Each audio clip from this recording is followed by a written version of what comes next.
Hey guys, I'm back with Minion. Remember that Michael is sitting with Viola in the pizza place and they were just talking about the comet. Duke really wants to play right now, so I might be playing with him as I read. You're kidding, right? Totally serious, she says. I bet his legs are really hairy. Would slow him way down. It's either that or shave. I suddenly get an image of the comet in the bathtub, one leg propped on the side, running his razor along his calf. Yeah, but they all wear them. Have you seen pictures of Elf Matador? Or who's that one guy that shoots fire out of his hands? Hotshot? You guys remember Hotshot? Yeah, him. I mean, you'd think he'd go with something a little bit more flame resistant. Those tights look pretty combustible. Or that one who used to be in our town. I snapped my fingers repeatedly trying to remember. There was even a statue of him near the county courthouse. Though that's one building Dad and I try to avoid. You know, the long blonde hair, kind of prissy, carried that book around with him. The libertarian? Viola ventures hesitantly. Right, I say. He wore tights and he couldn't fly. I think for him it was probably just a fashion statement, Viola whispers.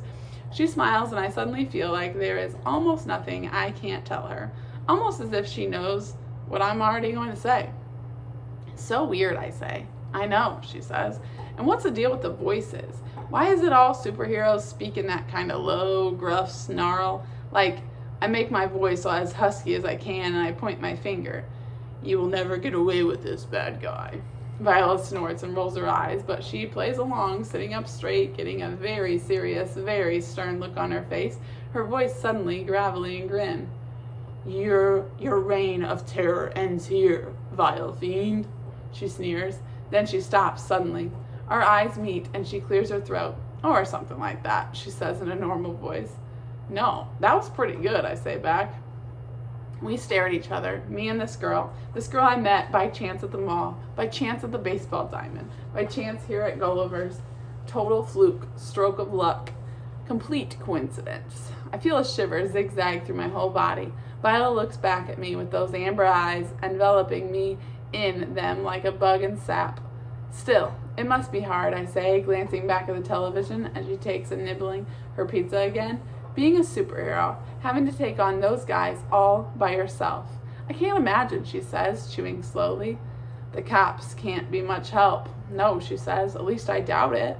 And people like us, we are basically powerless, just innocent bystanders. What are we supposed to do? Nothing, she says, just stay out of the way. Right, exactly.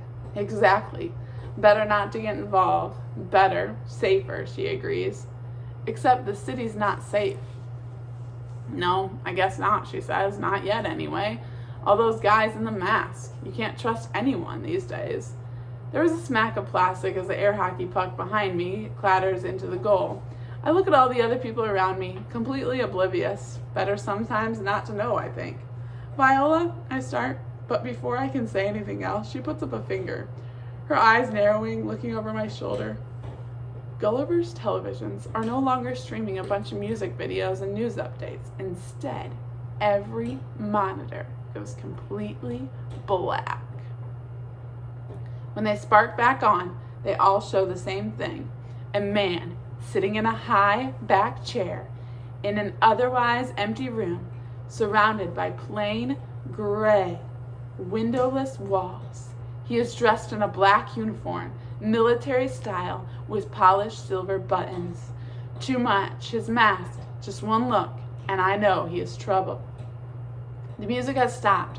Most of the video games, quiet, they're clanging. One last skee ball spirals into its hole. The man on the screen just sits there, like a teacher waiting to get every child's attention. Small crowds gather around each of the televisions hanging in the corners.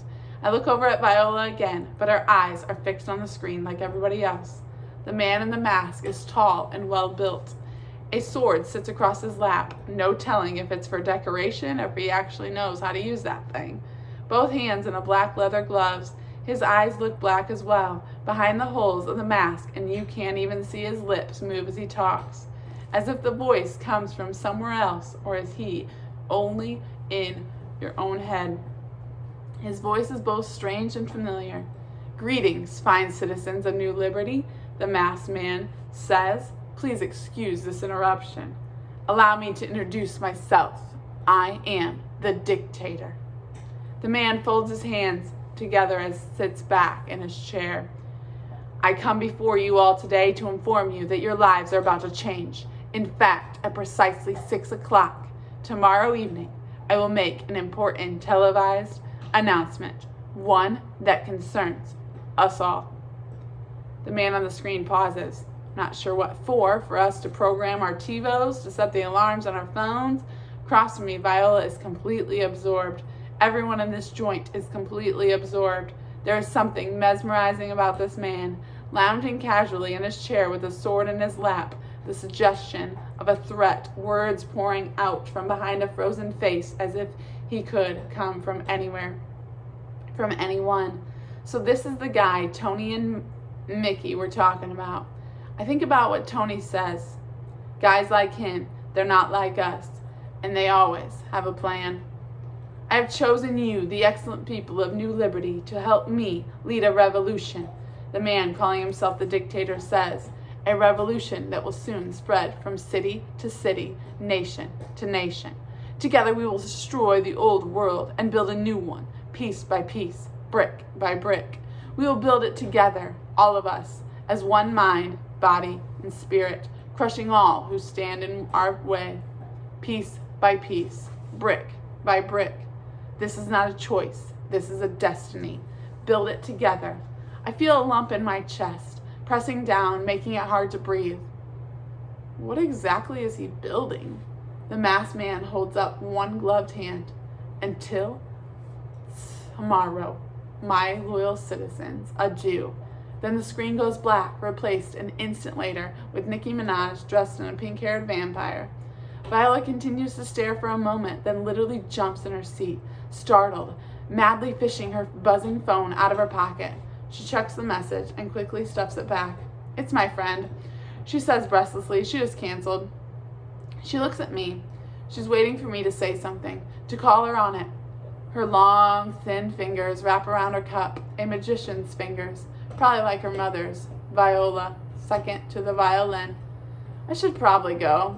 We both say it at the same time. She gives me an odd little smile. All around us, clusters of people are murmuring to each other excitedly. Viola starts to get up. Before I think better of it, I reach out and I grab for her hand. It's dumb instinct, but I follow it, and I'm surprised that she gives it a little squeeze before letting go.